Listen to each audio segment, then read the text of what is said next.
What is going on, mobile creators? Today we will be reviewing the zhlyun Smooth 5S that I'm holding right now, and I'm using the iPhone 14 Pro, and we're going to capture some beautiful shots with it.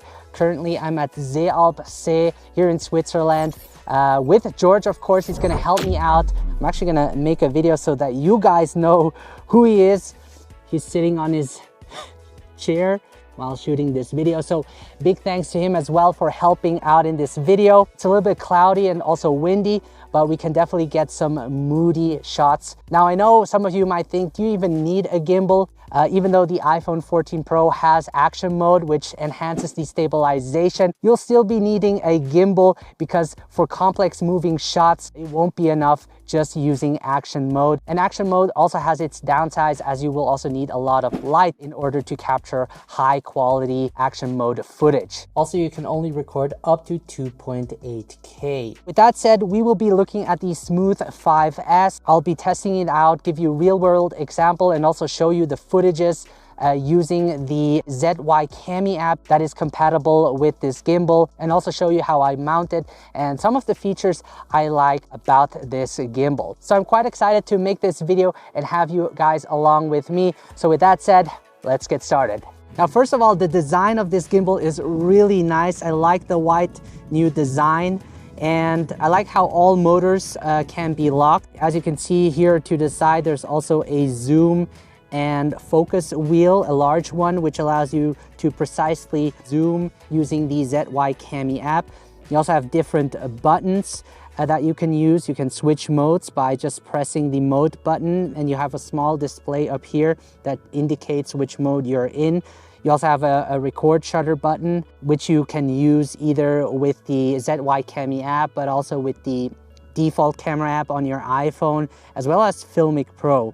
Then you have also the power on and off button, and over here you have a 1/4 thread which you can mount additional accessories. And also I have a mini tripod down here, which is useful, you know, if you want to place it on a flat surface or record a time lapse, which is really nice. It feels really solid, well built. Doesn't feel cheap at all. What I also like is that you're able to charge your smartphone using this USB-C port right here, which is always very useful, especially when you're shooting for long hours. And over here, you can also see that there is a built-in LED light, which is really nice and can get really bright. Now, what I really like is that you can easily unlock all three motors and mount your iPhone on it. So to simply unlock the pan motor, I can just press this button over here, and then I can just push this part to unlock the roll motor and push this part to unlock the tilt motor. So then you also have a spring clamp. So if I want to shoot in portrait mode, I leave it this way, but I can actually also shoot in landscape mode by just turning this part. And then I can just simply mount my phone on it like so.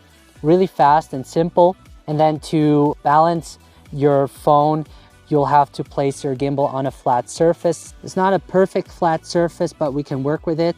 And then I can just unlock the screw over here and just slide it so that it doesn't fall on one of the sides. Press the power button here on the side, and when I move the gimbal, you can see that it actually follows my hand movement. I currently have it in pan follow, and it feels really good. It responds well. Could also use it with third-party lenses because the motors are actually really strong. Let's now test this gimbal out and get some awesome footage. So right now I've set it to pan follow, which locks the tilt motor and allows me to create smooth pans. For the highest quality possible, I'll be shooting in 4K, and to slow down my footage, I'll choose 60 frames per second. What I like to do is that I actually just create a nice slide shot, easily slide from right to left.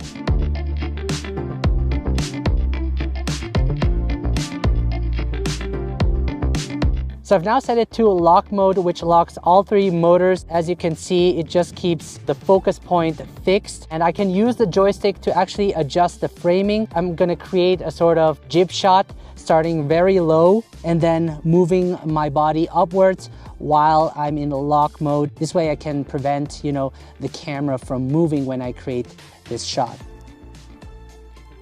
This looks really nice.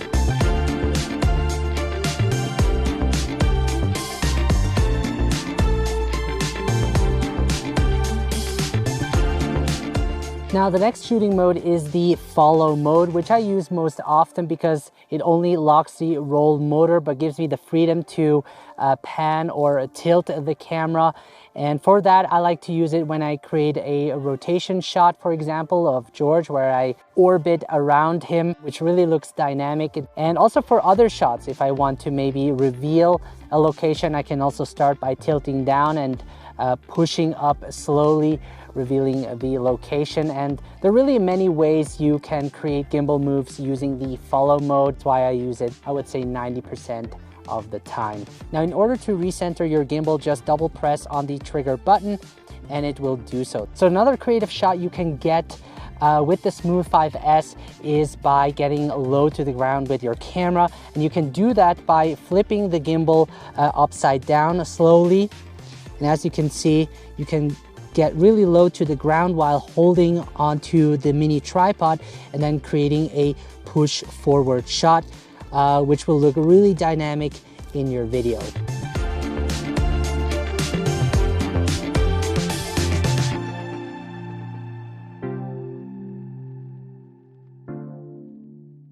So I think this is a great spot to capture a time lapse as we're high up this hill and we have a nice view of the mountain and the lake.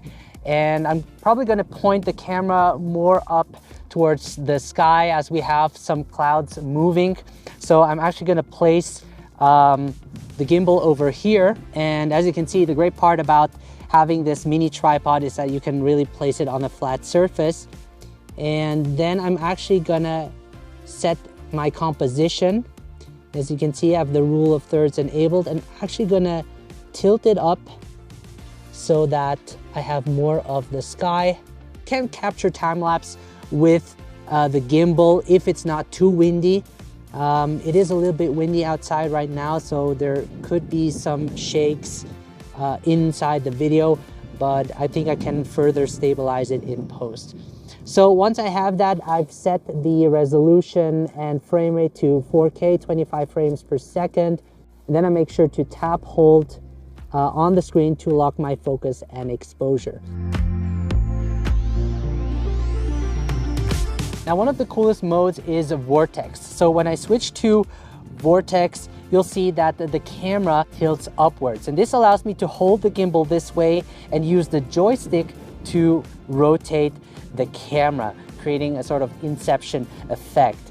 And I'm actually going to use this fence to actually push out of it to add more dynamic in my shot. And I'm going to use the house as my focal point. And then I'm going to start recording, and then I'm going to push back while the camera rotates.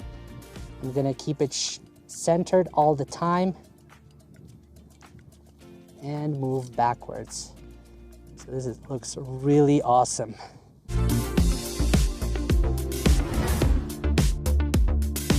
Now there's another feature called Go Mode. So by press and holding the trigger button, you'll see that the motors react more sensitive to my hand movement, which can be great if you're shooting action type scenes. So as you can see, as I pan left and right, it reacts pretty quickly compared to when I let the trigger button go. You'll see that it's way smoother. Now, if you're someone who likes to vlog, you can actually press the trigger button 3 times and it will actually turn. And I can use the rear camera this way to film myself. And also with the built-in LED light, I could also film in dark environments, which is really great. So that is also a useful function to have when using this gimbal. Now guys, if you want to learn more, head over to smartphonefilmmaking.com, which is my online course